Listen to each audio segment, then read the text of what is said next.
Assalamualaikum warahmatullahi taala wabarakatuh.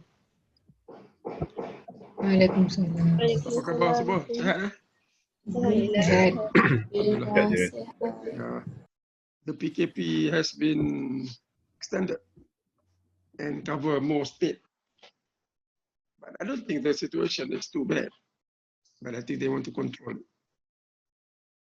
Okay, before we start, anything you have about last class on the rules of derivative? Okay. Okay, so today we're going to continue with the rules of derivative. Continue from the last section. So we are going to start with the quotient rule. And today we're going to finish up this 9.4. And then we go to 9.5, a few more rules. And then we're going to move on to chapter number 10. Chapter number 10. I just want to look at the relationship between the function and the derivative. How does the function behave based on the derivative? And then we can sketch the graph. And also we can determine the maximum or minimum point. So that will do chapter number 10. Then we'll come back to chapter 9 to do the second order derivative. I mean the second derivative. And also we're going to do the application, okay? And this application is on chapter number 9. So I will do the application first, and then we move on to chapter 10 to do the relationship between the derivative and the function. So the application of chapter 9 basically is about the derivative of a few functions, namely the revenue, cost, profit. And then we want to look at the derivative. What is the interpretation of the derivative? Okay, so that is our plan for today. Now I will first of all go to the quotient rule. The next rule is the quotient rule. Now if you look at the quotient rule, you have a ratio of two functions, or basically, or we can call it two terms in X. And it is not just a simple X, you know, it's like terms in X. For example, we have something like this. In ratio, you got, for example, I got y equal to x squared plus 5 divided by 3x to the power of minus 3 Sir, plus. sir, Yes. have you shared your screen? Huh? Have you shared your screen? Oh, yeah. I have not. Thank you. Sorry. Oh, saya tak share screen lagi.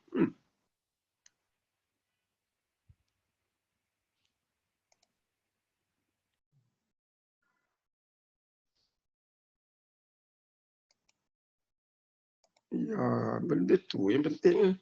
Thank you. Tadi saya nak share tadi. Okay, no, okay, nampak. Okay, all right. So the example will be something like this. You have a ratio of two terms in X, or we simply call it function is X. For example, you got divided by 3x to the power of negative 3.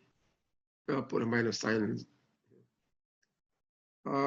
Minus 7x to the power of 4. If we have something like this, so what do? We apply the quotient rule. Now, quotient rule will give you the rule to do the derivative of such kind of function. So we let the denominator be u, numerator be u, denominator is the one that's downstairs, denominator v. So how do you get the derivative? Okay, this is the rule. So the f prime is equal to what? Is equal to v multiplied by u prime. And then you have to subtract u times v prime. And then you divide by the denominator square. Or you square the denominator. So that is the rule. So here is a negative sign, okay, minus. And what you need, of course, you need the u prime, and we need the v prime. And then you order or put it into the formula, you get the derivative. So derivative is v u prime, u v prime, okay? Everything divided by v squared. So that's the rule. Okay, everybody got it? Okay, so now what you do, we go back to the example. Based on the formula, okay, we let u be the numerator. So u is x squared plus 5. And then you let v be the denominator. So you got 3x to the power of negative 3 minus 7x to the power 4. And then we need u prime. We also need v prime. So you take u prime, that is simple, you get just 2x.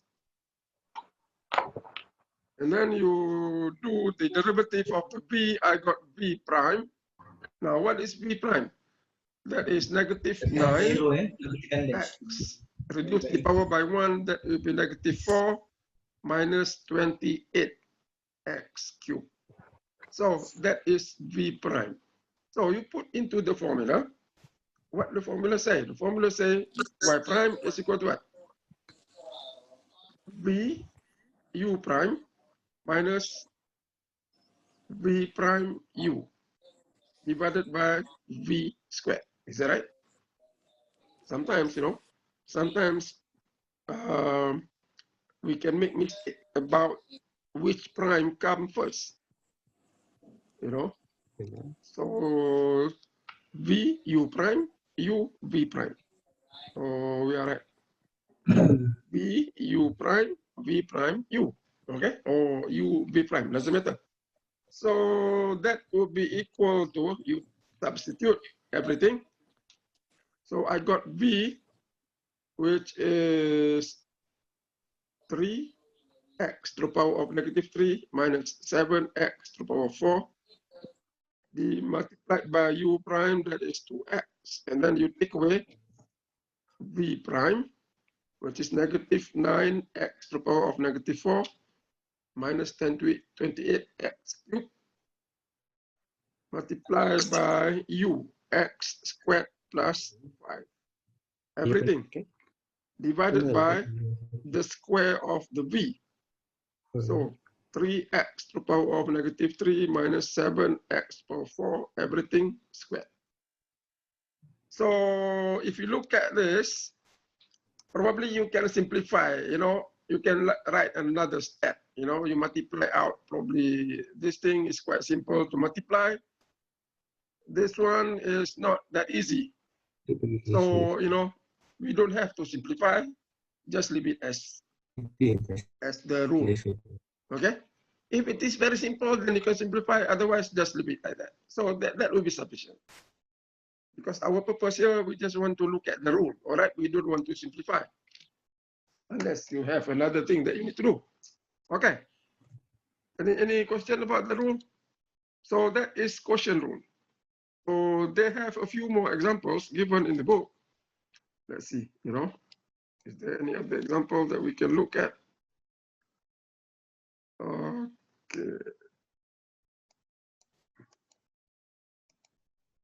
Okay, so what I want you to do, you do another example.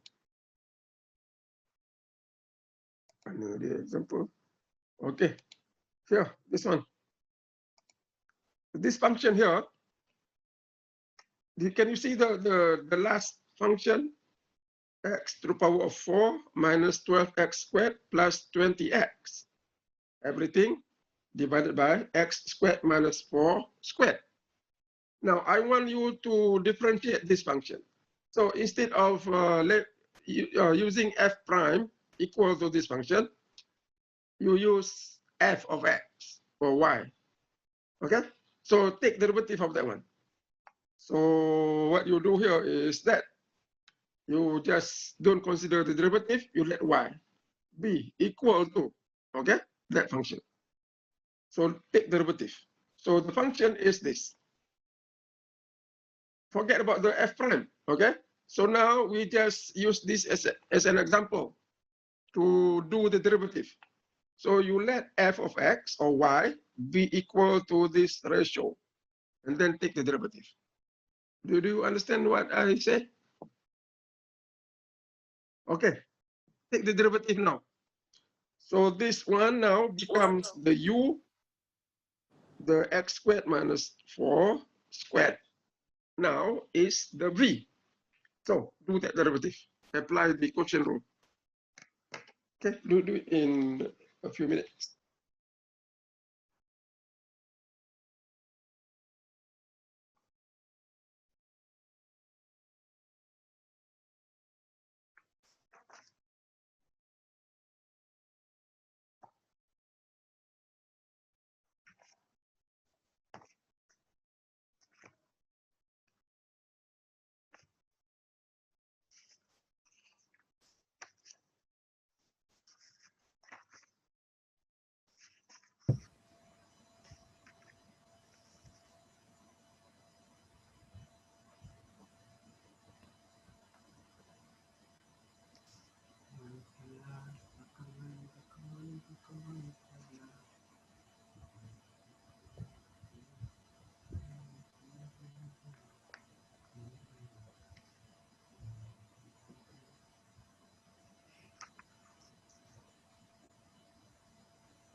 Okay, you got it?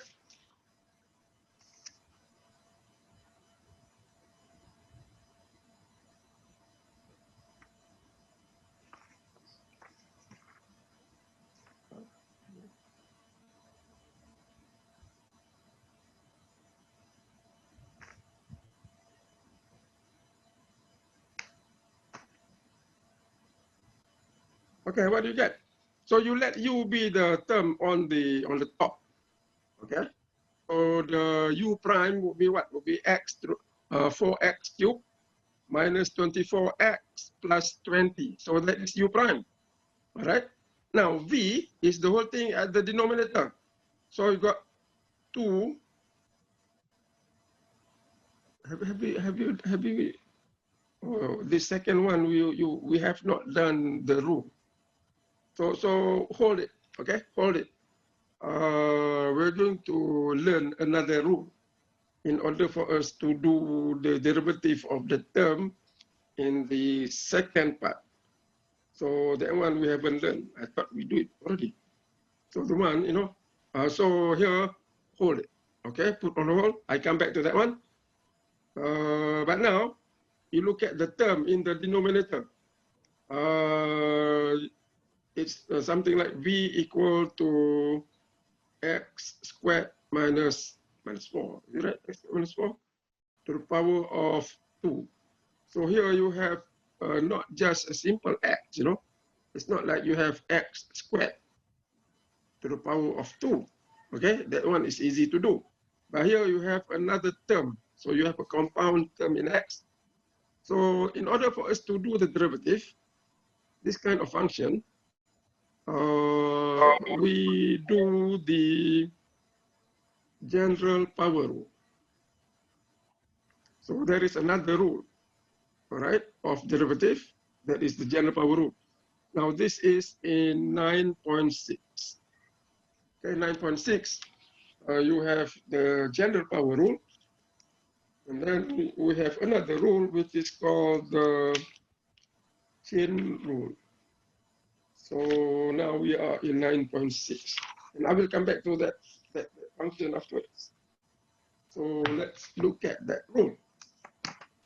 So the rules say the following.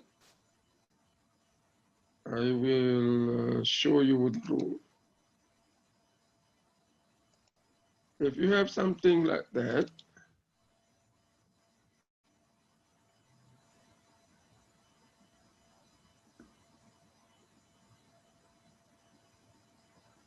So this is the power rule. And of course, the other one is the chain rule. So we're going to look at the power rule first. This is called the general power rule. So what you have will be something like this. You have y equal to u to the power of n, where u is a function of x. You know, u is some terms in x. Like the example I show you here. The u here is equal to the terms in the bracket.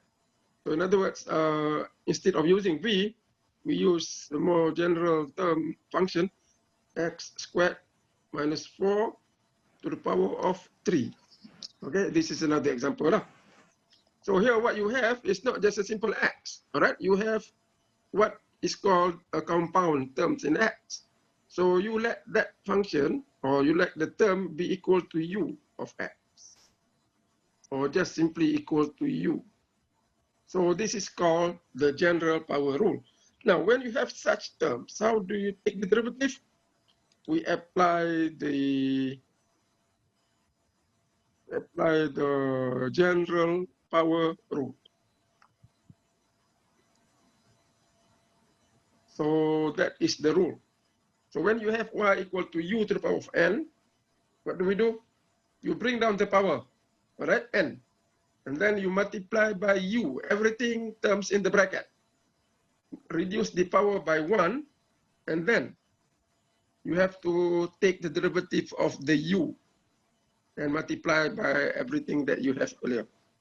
Okay? So the only addition point that you need to do here is you take derivative of that u. Yeah. Okay? So that is called the general power rule. It's more general because you may have, not just a simple x, you have a compound terms in x. So in short, what you can do is simply just say, right, y prime is equal to what? It's equal to n, u, n minus 1 multiplied by u prime. So you don't have to write dy du, just like u prime. So that is the general power rule. Okay, you got it? Okay, good. So that is the general power rule. N multiplied by u to the power of n minus 1 times u prime, or du dx. So let's look at the example that I just had. So you got x squared minus 4 to the power of 3. So we let u, okay, be the terms in the bracket to x squared minus 4. So what is u prime? U prime is 2x. So put into the formula. So what is y prime? Y prime equal to 3. Everything in the bracket, u. And then the power reduced by 1. So that becomes 2 multiplied by u prime, 2x. So you have 6x multiplied by the terms in the bracket. So that is the general power rule. Okay, any question about that thing? Okay, all right. I think nothing much, When you see the rule, you have to remember the rule. That's it. So once we remember the rule, you know the rule, then there is no problem. So let's consider another example. Let's see whether the book has example or not.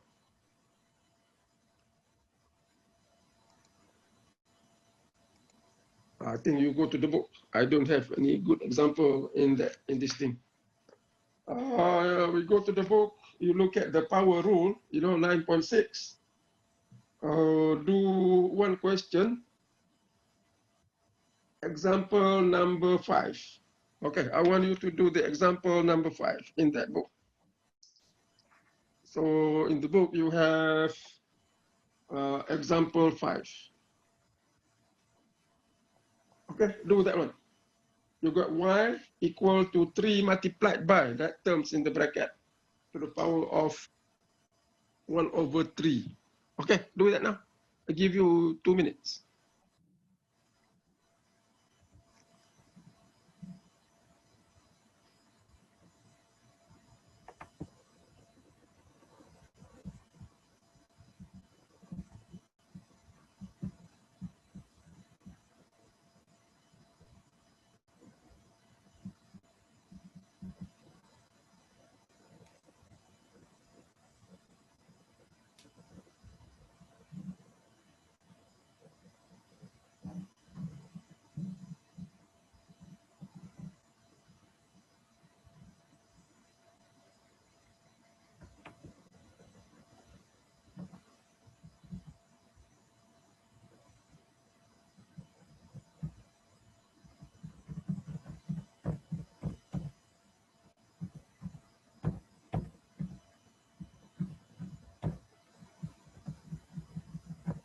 Okay, you got it?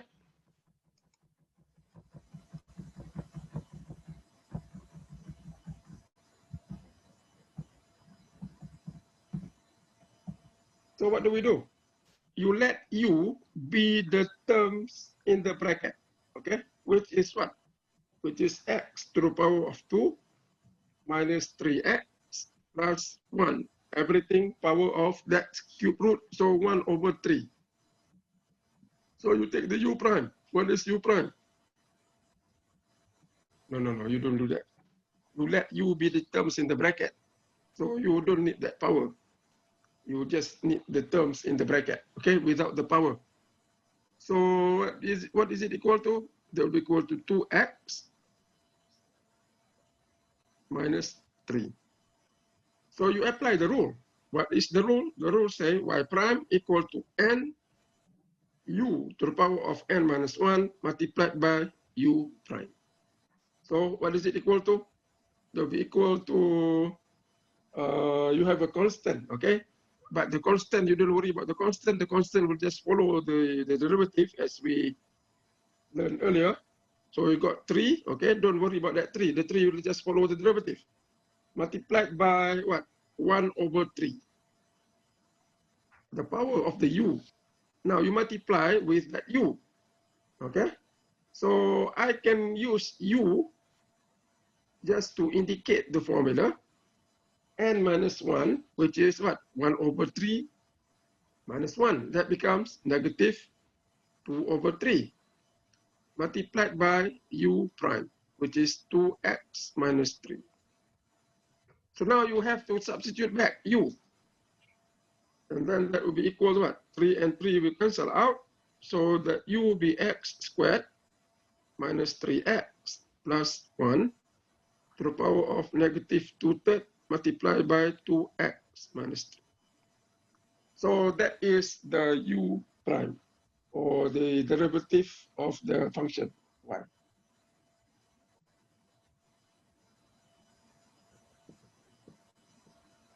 Okay, all right.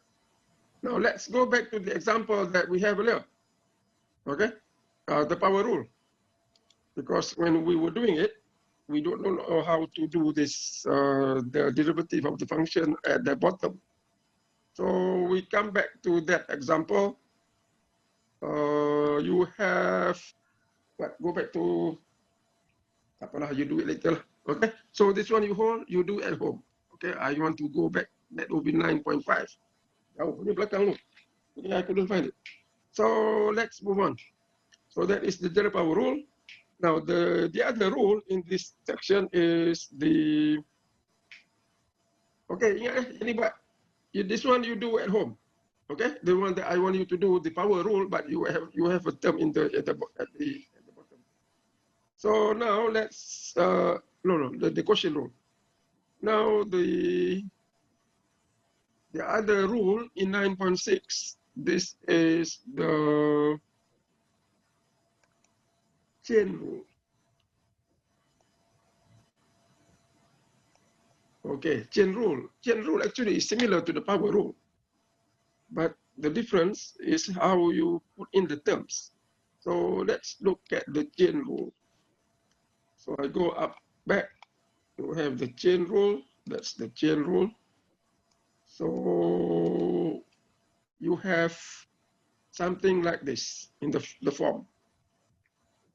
You have a function y.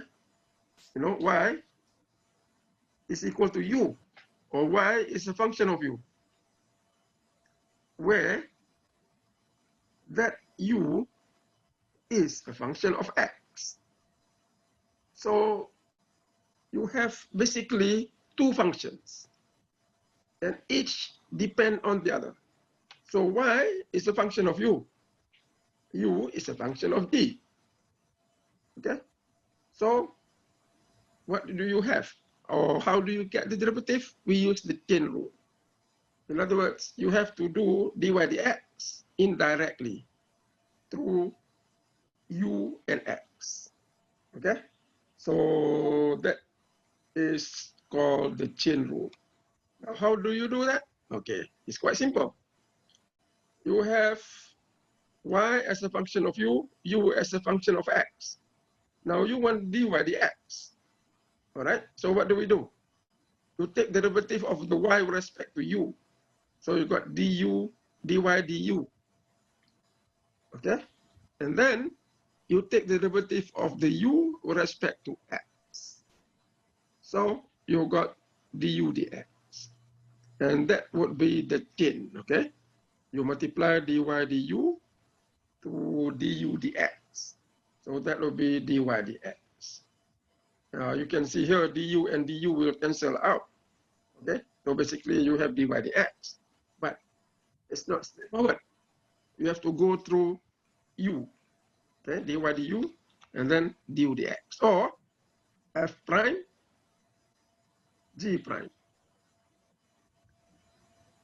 I think you can also write, since we know, y is a function of u, you can just say y prime, u prime. But for this chain rule, it's good that we remember this one, because we know that we are going to take derivative of the y with respect to u, and then you take derivative of u with respect to x. So that's the chain rule. So let's consider an example. So you have the rule, okay, y prime equal to, no, I think this one we need to understand it not in terms of y prime. It's dy dx equal to dy du, because y is a function of u multiplied by du dx. So basically du cancel out, you got dy dx. Okay, so I think to remember this chain rule is this term. Because if I write y prime, y prime, then you have your dy du. So if I say y prime again, that can be confusing. So just keep it this way, all right? Okay, so that's chain rule. Now let's look at an example.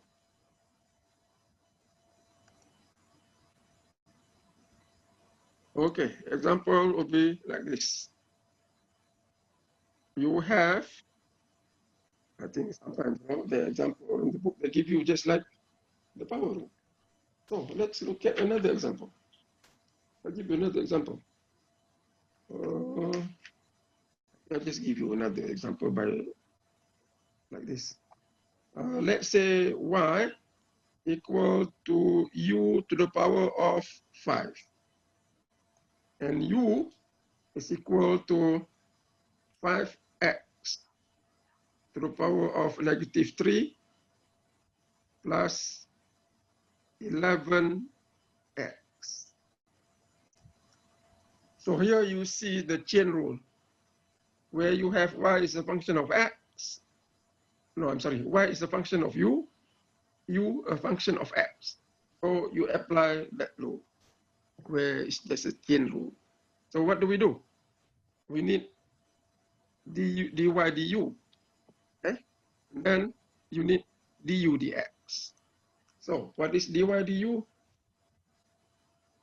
What is dy du? Dy du is 5 u to the power of 4.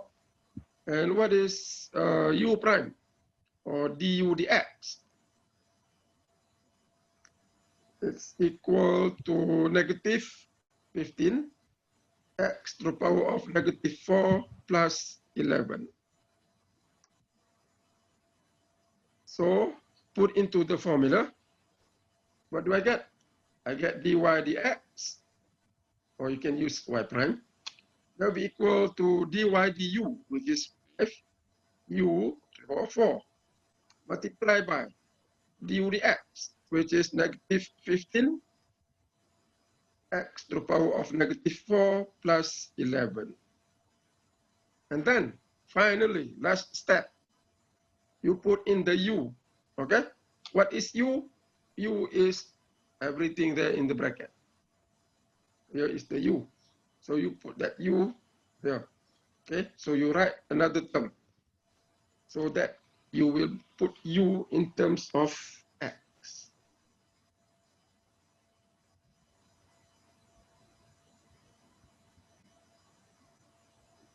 Okay, so that's the chain rule. So what you have done in chapter number 9, we review the rules of derivative. That is the basic rule. That will be from 9.4, 9.5, 9.6. And I give you some questions already on the 9.4, right? So I'll give you a few questions on 9.5. That is on the power rule. So 9.5, I'll give you some questions on the 9.5 power rule. Not power rule, I'm sorry. The product rule. The product rule, I want you to do number 1 up to number 4. That is the, you don't have to simplify. Okay, the book says simplify, but I don't think we need to. Okay, unless it's very simple, then you simplify. If it is quite long, you know, so don't have to simplify. Okay, and then do some on the quotient rule.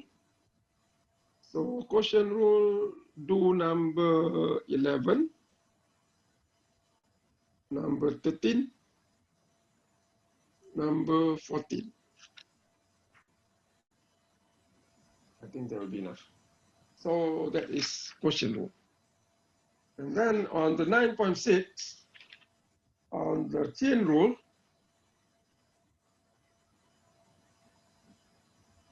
do number 3 and 4. 3, 4. And then you have the general power rule. There are quite a number of questions. So you can do number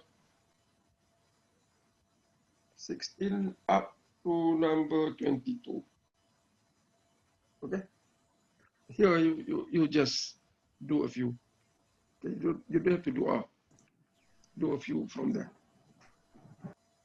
Okay. All right.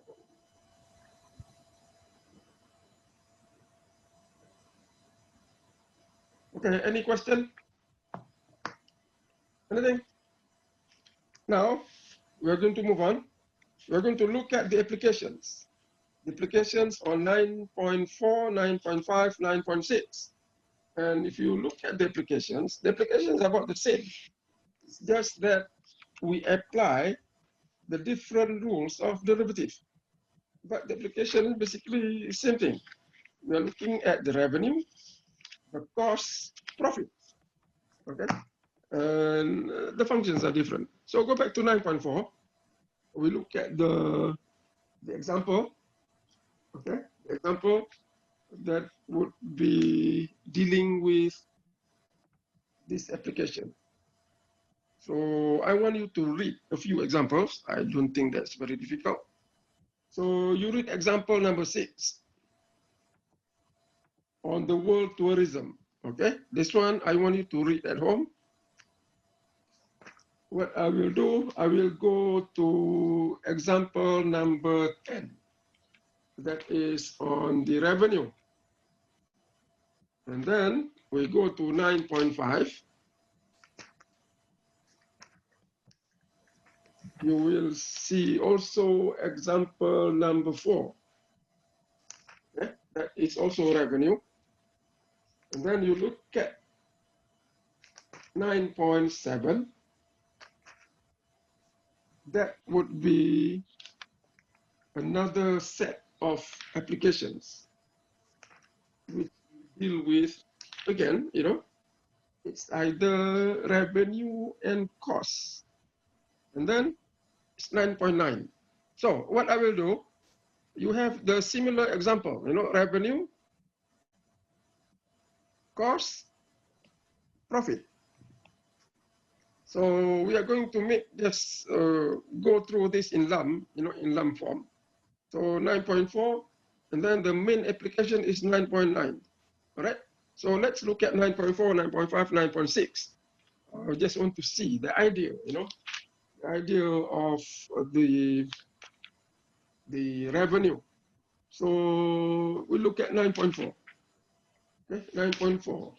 The example that I was talking about is revenue. So go to example number 10.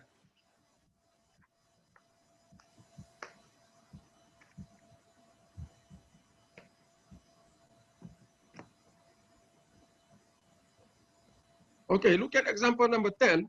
You have the revenue function given as the function, and then you want to find what? I want to find the marginal revenue. So now, what is marginal revenue? So this is how you look at it. So you're given the revenue function. Okay, you're given the revenue function, call it R, equal to R of X. So revenue is a function of X, where R is revenue. And it is in terms of money, dollars or RM. Okay, X is the output produced. Revenue means output sold. Okay, you don't sell anything, there is no revenue. So output sold in terms of units, whatever the units are. So that is our revenue function. Now, when you take the derivative of R, what do I get? Differentiate R, I get what? I got dr dx, or we can call it R prime of X. So that is the derivative of revenue, okay? Now that's derivative of revenue. In economics, you call what? I call marginal revenue. Marginal revenue, marginal means small change, okay? Small change. Now, similarly, if you look at cost, cost is a function of X, okay? Where cost is the C, okay? C is the cost. What is the unit? Again here, dollars or RM. Now, what is X? X is the output produced, okay? Again here in units. So that is cost. If I take derivative of C with respect to X, what do I get? I got dC dx, which is C prime of X. Now, what is this? Derivative. The word marginal will be applicable to any derivative of the functions in economics. You call it marginal. That's the derivative. And you just add what is the function that you differentiate. So if I differentiate X with respect to X, what do I get? What do you call it? You call it marginal cost. Okay? So the word marginal will be there, but you differentiate cost. So I got marginal cost. Now the other function is profit. Profit is a function of X.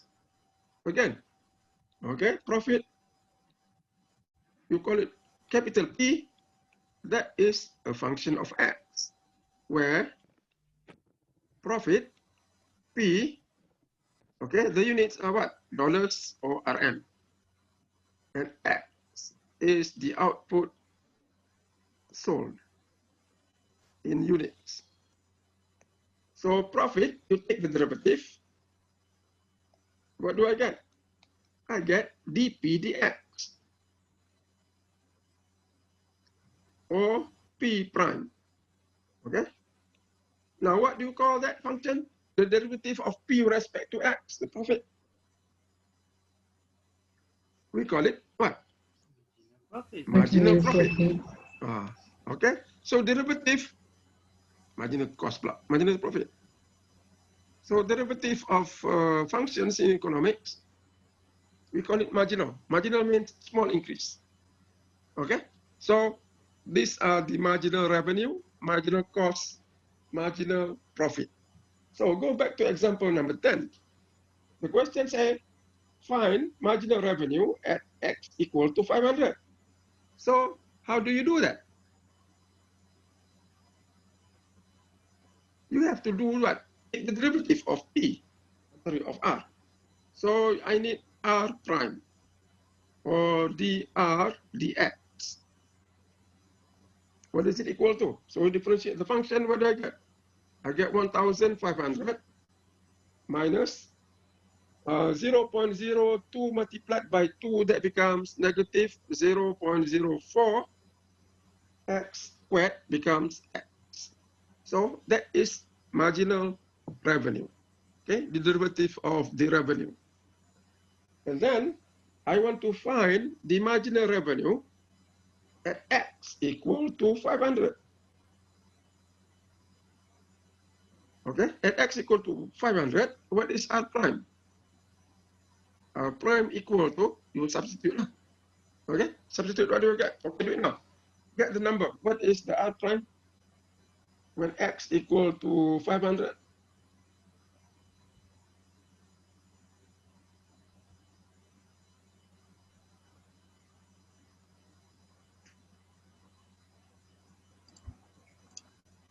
You got 1480. Okay, I want you to do the substitution. So you got 1480. So that is the marginal revenue or R prime. You call it dr dx, or you can call it dr dx. Okay, now second, how do you describe that number? So how do we interpret it? Okay, this is how you interpret it. Now, as you recall, dr dx, the derivative, where does it come from? It comes from the change, okay, the ratio of the change. If you remember, think about it as dr delta r delta x, just like, you know, dy dx. Where it come from? It come from delta y over delta x. So when you want to interpret, we come back to this basic concept that is from our linear function. Okay. So when you have, yeah, just recall, you know, just recall about the linear function, from the linear function. So if, okay, I want you to interpret according to delta r over delta x from the linear function. And the value of the slope or the marginal revenue is equal to that number, 1480. So if I use the interpretation from the linear function, how do you describe that number? Anybody remember? Or just you know, give me how you describe that value.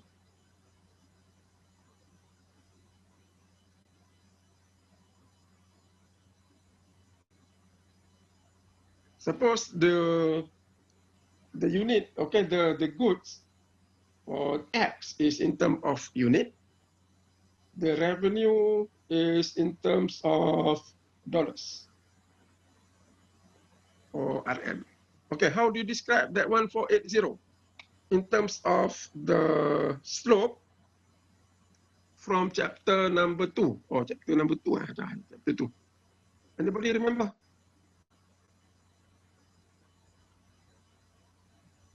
Anybody? It doesn't matter.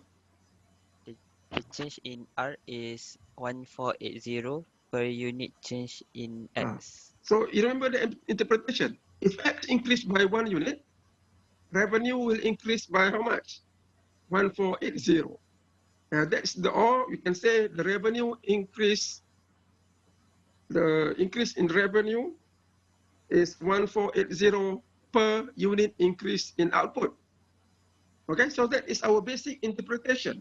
Now, when you interpret the marginal revenue or the derivative, we're going to apply that concept.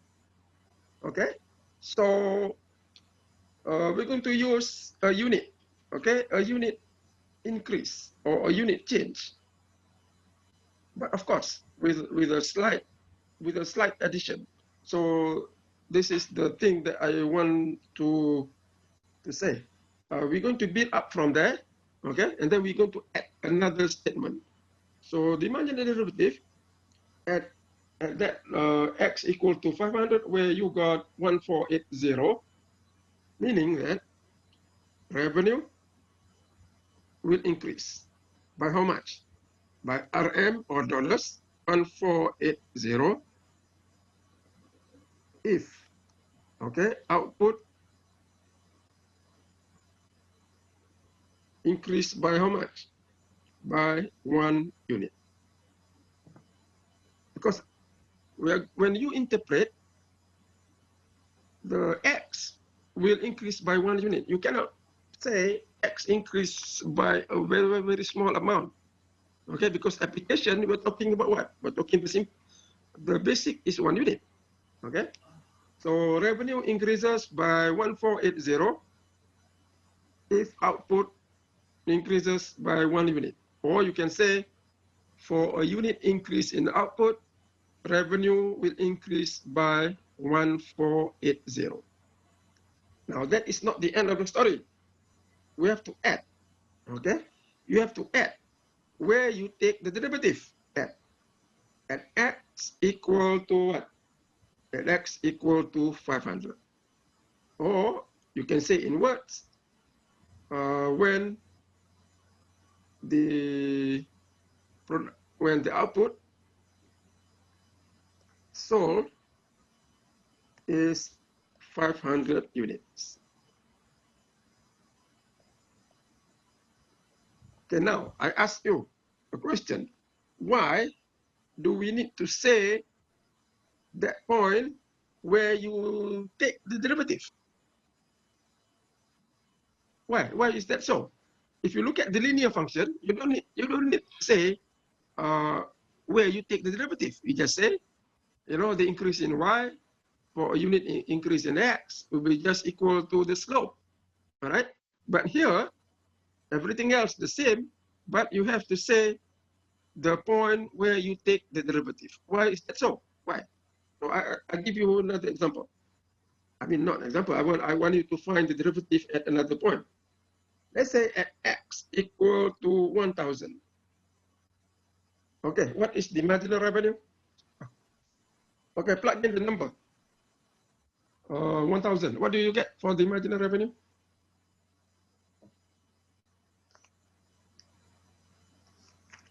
$1,460.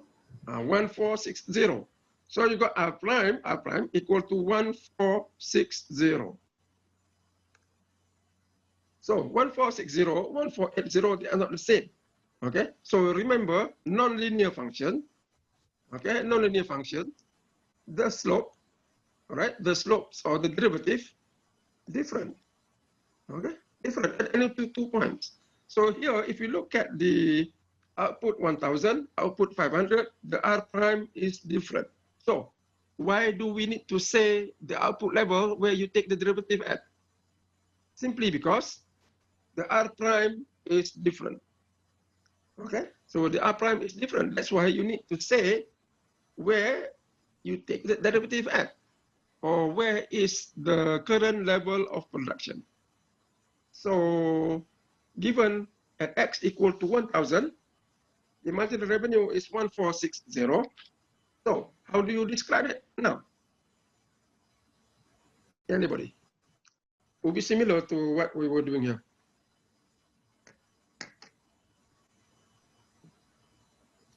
Revenue will increase by 1,460 ringgit. Anybody? Okay, cepat. Increase by 1 unit at x equal to. Because I don't hear you talking, you know. Okay, Fatin Nasuha. Penat saya cakap seorang loh. I'm at home. Nobody with me. Fatin, are you here?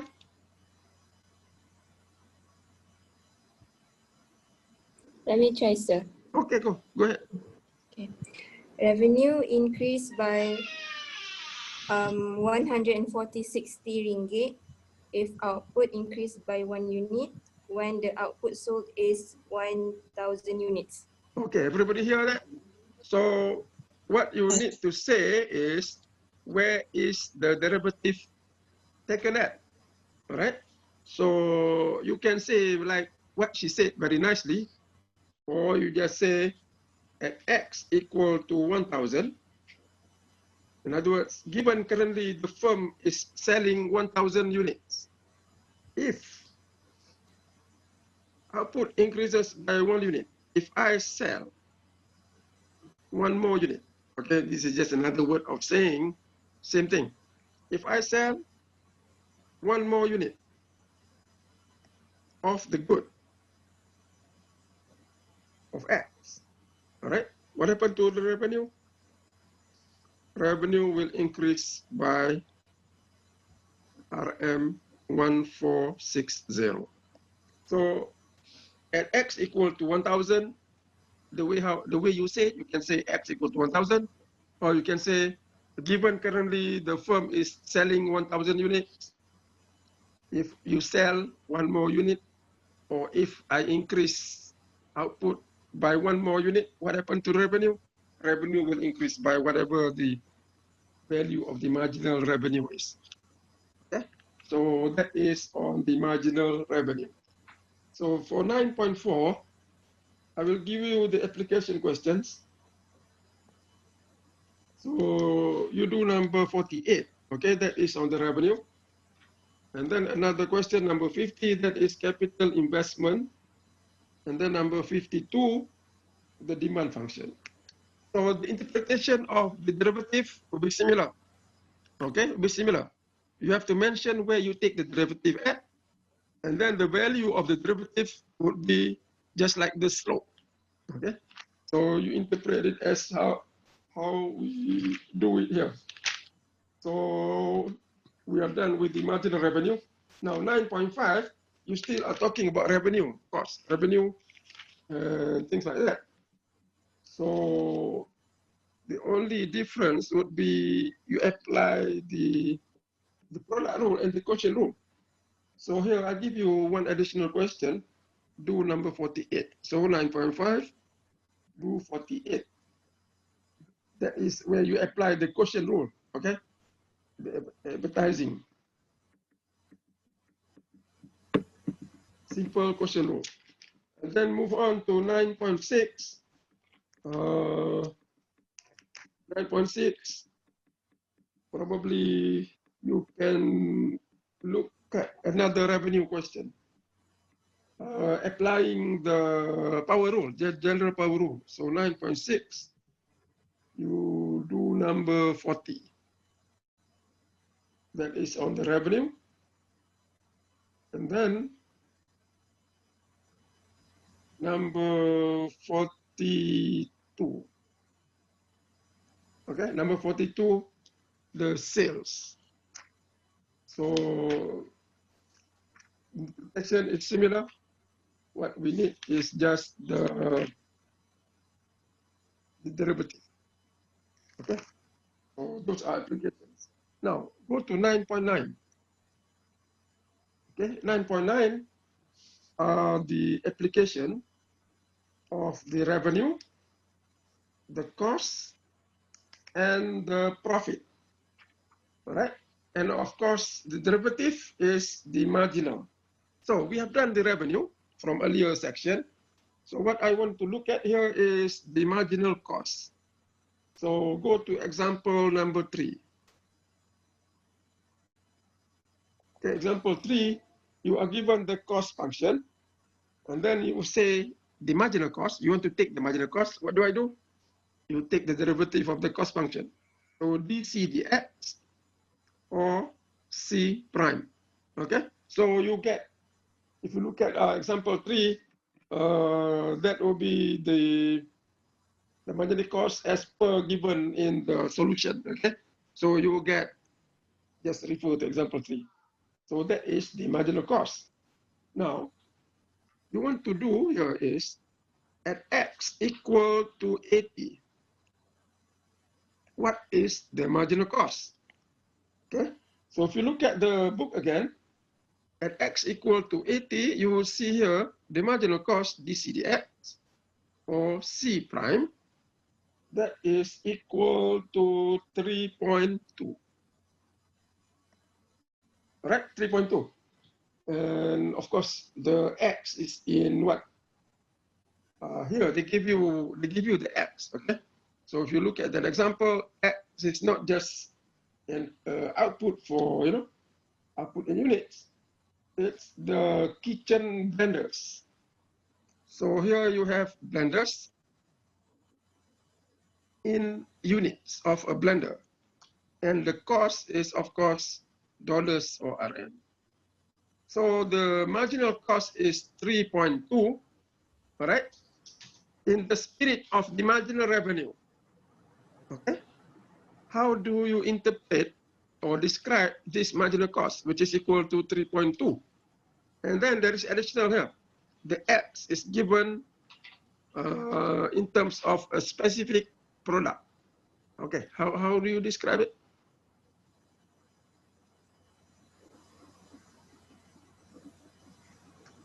Okay, think for 1 minute. And then anybody who get that, can you just try to describe what that is? Okay, Fateh Muhammad, are you here? Oh, fuck. Okay, can you try?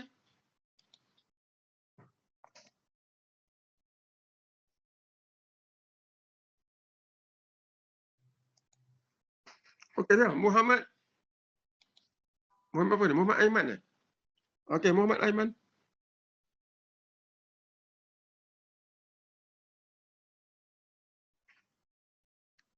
Alright, we go on. Okay, Sir, Izati. can I try, sir? Okay, who are you? Shamil, Ahmad Okay, Shamil. Syamil. Okay, go ahead. Cost increased by 3.2 of output Bukan of blenders. If, bukannya off. If. If blenders increased by 80 By? tak. By 1 Uh, X is 80. at X is 80. So you Ah. have to say, you know, where you take the derivative. So given currently we are producing how many blenders? Currently we are producing 80 blenders. Or at X equal to 80. At X equal to 80. Or you can say, given currently we are producing 80 units of blenders, if the firm, okay, if the firm increase production, that one will be more, we make it simple, okay? If the firm increase production of blender by 1 more unit, the cost will increase by $3.2. So make it simple, tak payahlah pakai firm increase mana ni. We just say, if the firm produce, if we produce 1 more, okay, 1 more unit of blenders, what about the cost? The cost will increase by $3.2. Or you can say, if the number of blender increased by 1 unit, all right, if blender is increased by 1 more unit, or if the firm produce blender by 1 more unit, what happened to the cost? Cost increased by 3.2. Or you can just simply say, if blender increased by 1 unit, or if blender increased by 1 unit, the cost will increase by that much. So that is marginal cost. Okay, so that's 9.9. Example number 3, we have done that. And then I want to look at the marginal profit. Marginal profit, you can read that thing. And then we look at the profit in perfect competition. Okay, don't worry about the example number 6. All right, I will go into the detail of that example 6 later on. Okay, but for now, if we are looking at the profit, so again here, you are taking the derivative, and that would be the marginal profit. So let's look at the example number 6. Okay, look at example number 6. We just want to interpret the marginal profit. So go to example 6. You have here the cost, okay? And then you have the revenue, and profit is R minus C, okay? So we know, this one we know, because profit sometimes not straightforward. You are given revenue, you are given the cost. So you need to find profit. We know profit is what? Revenue minus the cost. So you are given, okay? You are given the cost per unit is 80 plus X. You are given the average cost. Here we learn a lot of things, you know. You are given the average cost, but you don't want average cost. You want cost. So given average cost, how can you get the cost? Anybody? Given the average, how can you get the cost?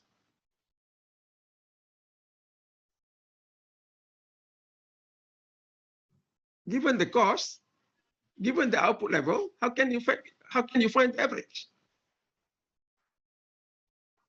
By dividing the output. You divide, okay? You remember how do I get average? It's the total divided by the number, okay? That you get the average, whatever it is. So here you got the average cost.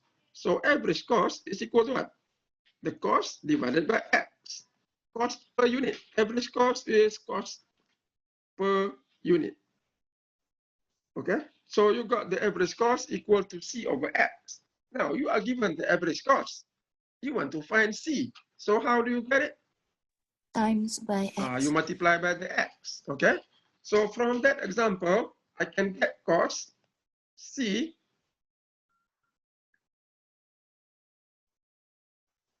by multiplying the average cost with output, because you're given the average cost. So given the cost per unit is 80 plus X, then we multiply by X. So that is our cost function. That will be 80X plus X squared. Okay, so that's our cost. Okay, next, you need to find revenue. Okay, revenue R. What is it equal to? The general formula for revenue? Remember from chapter number 2 juga loh. Ambil. Simple revenue. If I sell 10 units, the price is 100, how much do I get? 200 times. 100 times 10. So it is P multiplied by X. Is that right? Remember? Cepat ni lupa. Okay?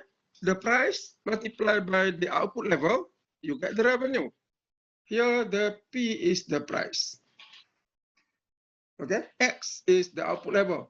So that is how you get the revenue. So here given the price is equal to 200. So that will be 200X. Yeah? So therefore, if you look at that example, our profit will be equal to R minus C. You put in the numbers. So what do I get? I get 200 minus the cost here would be 80X minus X squared plus, I'm sorry, plus. So make sure you subtract here, you know, the whole cost. All right. So make sure you put the bracket because the cost have more than one term and you have to subtract. So now you open up the bracket, then what you get would be, of course, equal to what? So remember, when you break out the bracket, you become 200 minus 80X. Oh, I'm sorry, this is 200X. Lupa X. Okay, 200X minus 80X minus X squared. Ingat tu when you break up the bracket, positive sign becomes negative. So what do I get? I get 120X minus X squared. So you get that P prime, evaluate the P prime at, say, whatever the question or the example say. Dia kata apa? Tak ada. So you got the P prime. Okay, I want you to do this. You are given, we already have the P prime. So you find the P prime. So that P prime is dP dx. Okay. I got here after taking the derivative. So I think by now we know how to do it already. So that, okay. Now, at x equal to 75, x equal to 75, and x equal to 50.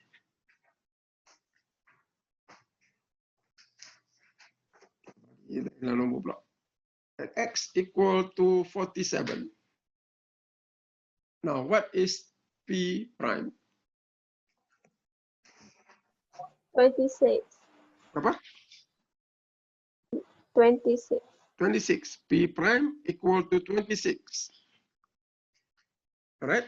Now, if you look at x equal to 50. No, x 50.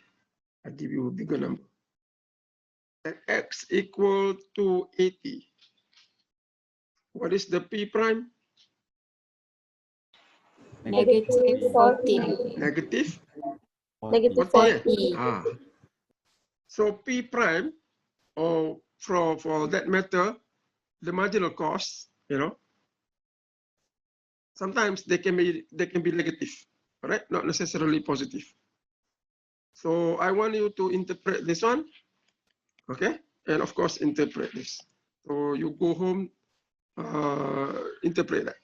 So make sure when you interpret, you must mention, all right, where you take the derivative at, and then describe the derivative.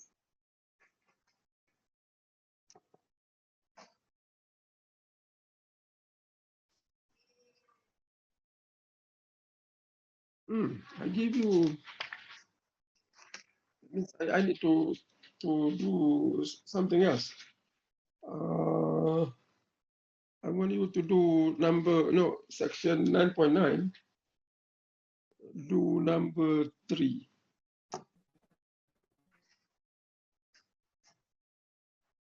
Do number 3 and then do number 6. Oh, macam ni kena cakap, we have to discuss also benda lagi satu lah. When for the revenue ni, because otherwise it's difficult to do that thing, question number 6. Okay, revenue. So I need to discuss that. I was thinking to discuss that later on. Now, revenue, there are 2 types of market. One is perfect competition. Okay. Now, in perfect competition, the price is constant. That means it's given. So, example, price is equal to 200.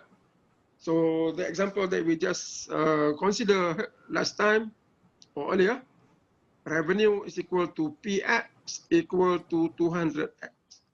So the price is given here, 200. That means the market is competitive market. Now the other market, what is the other market? One is perfect competition. What is the other extreme?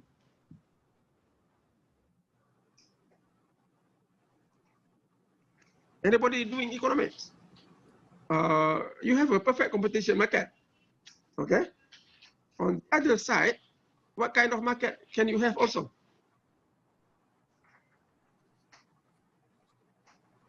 Anybody? If there is one firm, kita panggil apa tu? Monopoly. Monopoly. So the other side of market or the other type of market is monopoly. Okay, when you have a monopoly, the price is not constant. Okay, the price is not constant. The price is a variable. The price change. So how do I get the price? The price will be given by the demand function. Okay, so if you look at the question on number 6, okay, number 6, the question I give you, number 6, they have here the demand function. Okay, so the demand function, that will be the price for monopoly. Again here, what is revenue? Px, but the price is not constant. Okay, the price is the demand function. So you must put in the demand function, 160 minus 0.1x. Everything multiplied by x. So that will be our revenue. So what you will get, the revenue will be non-linear function. Okay, monopoly, the function of the revenue is not straight line. Will be non-linear. Okay, so you got the revenue, and then you can solve the problem. Question number 6.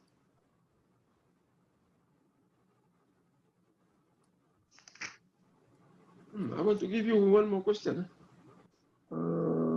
Profit question tadi.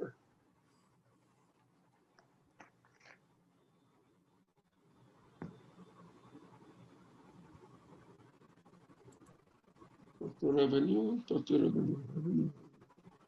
semuanya revenue. Ada cost.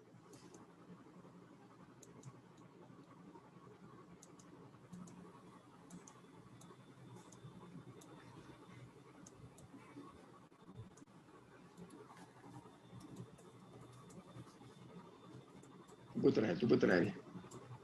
Okay, try. Actually, I have 10 more minutes. So if I want to go to the other chapter, that will take some time. So I'm going to finish up this thing here. So you got the revenue, like this function.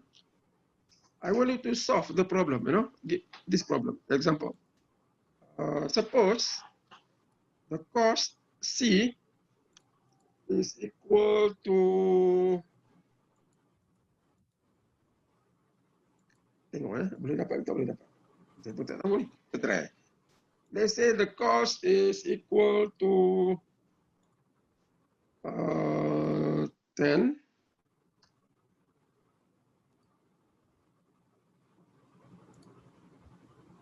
plus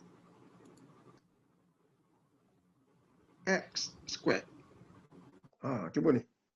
Okay, cost is 10x squared. I want you to find the profit. Okay, find the profit. And then find the P prime.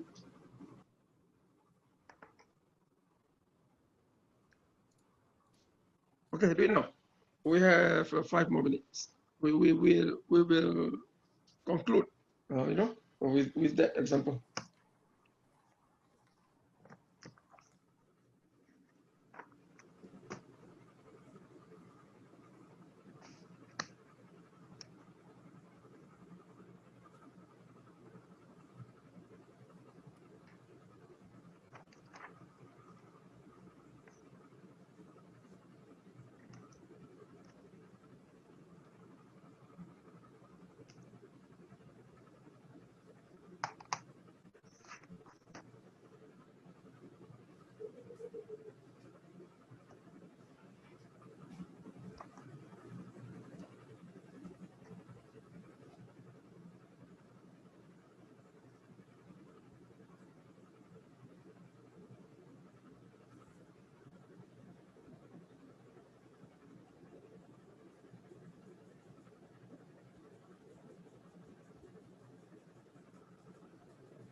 Okay, you got the profit function. Break out the bracket. Then what do I get? If you break out the bracket, so you got the following: the profit, revenue minus cost. Okay, revenue is equal to what? It's equal to 160x after you multiply the p and the x minus 0.1x squared. Is that right? Anybody get different answer than mine? No. Betul, betul. 160 Same. minus 0.1 x squared. And then you subtract the cost, which is 10 plus x squared. Now break out the bracket. So I got 160x minus 0.1 x squared minus 10 minus x squared. So now you can simplify. So we can add the squared terms. So here negative 1.1. Is that 1.1? Yes. Negative 0.1 minus 1. So 1.1 x squared minus 10. So what is the P prime for the marginal profit? The PDX. That will be equal to 160 minus 1.1 multiplied by 2. Bring out the power. That becomes what? 2.2 lah. 2.2. 2.2x. 2.2x. So that is our P prime. That's the marginal profit.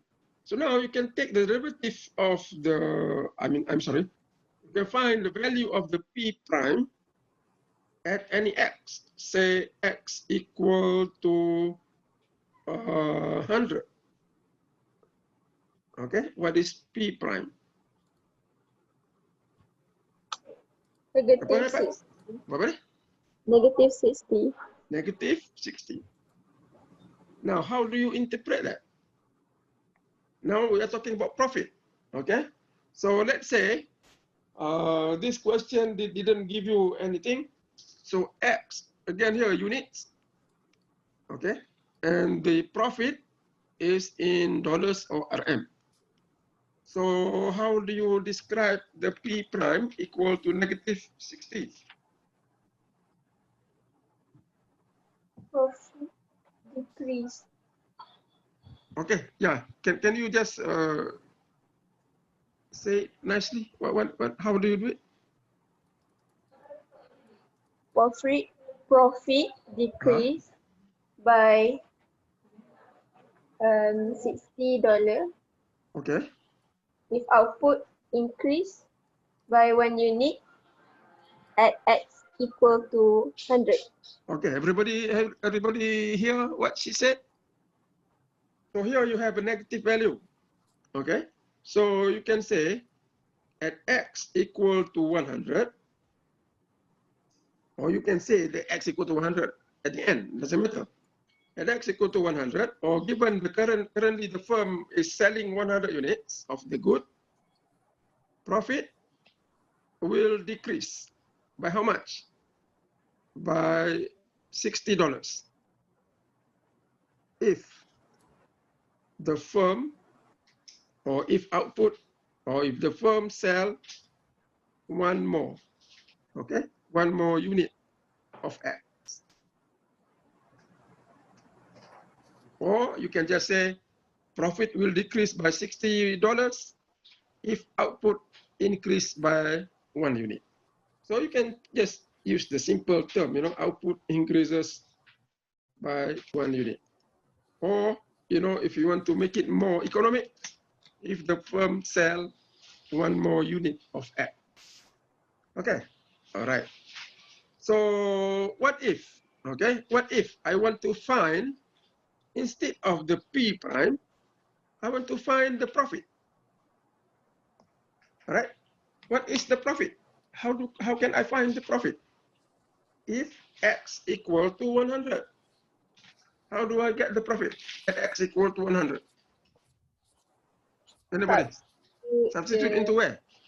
Into the P function. Substitute into the P function. Okay, if I want to find the profit, the value of the function at any level of output, I will substitute into the profit function. If I want to find revenue, okay, we substitute into the revenue function. If I want to find the costs, I will substitute into the cost function. Okay, so if I want to find the profit, now there is a difference. P prime is the change in the profit. All right, at x equal to 100, if I sell one more unit, the profit will go down by 60. So that is the change in the profit. That is not the level of the profit. How much profit do I get? How much profit do I get? I have to put into the profit function. It's just that the profit will go down by 60 ringgit or $60 if I sell one more unit. But what is the profit level? You put into the profit function. So anybody who did that, can you do it? What is the profit? 4,990. 990. Profit negative or positive? Positive. So you got profit equal to 4990. okay, 4,000. 990. 990. Okay, good. Okay, so that is the profit. Okay, so good. So what we have done, all right, we have done the rules of derivative, the basic rules, up to the chain rule. And then we look at the marginal, okay, the derivative. We interpret. So make sure you know how to do the interpretation, okay? We use the derivative, but when you interpret, we just go back to the basic. Increase in the x is 1 unit. You describe the derivative as the value of the slope. Okay? So what I will do next, we move on to chapter number 10. We're going to relate the behavior of the function with the derivative. So that will be chapter 10. And then we'll come back to chapter 9. I'm going to discuss about the second derivative. Second derivative is given in chapter number 9. And then we will continue again on chapter number 10. So that is our plan. And inshallah, we can do that on Wednesday. Okay. All right. Now, sekarang ni, minggu berapa? Minggu ke-6 ke minggu ke-5? Dah lupa saya pun. Week 5. Now, minggu 5 ya? Okay, now it's week number 5. So we are doing derivative now. So I hope week number 7 we can have our quiz. Okay, so around week number 7, I think because I want to include this topic on the quiz, okay, the derivative. So you know, put it in your plan. Okay, week 7 you have a quiz. All right. So make sure review the matrix and the linear function, and of course this chapter. Okay. So with that, we end the class. I will see you again on Wednesday.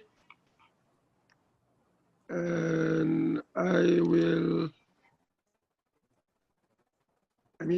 give you some questions.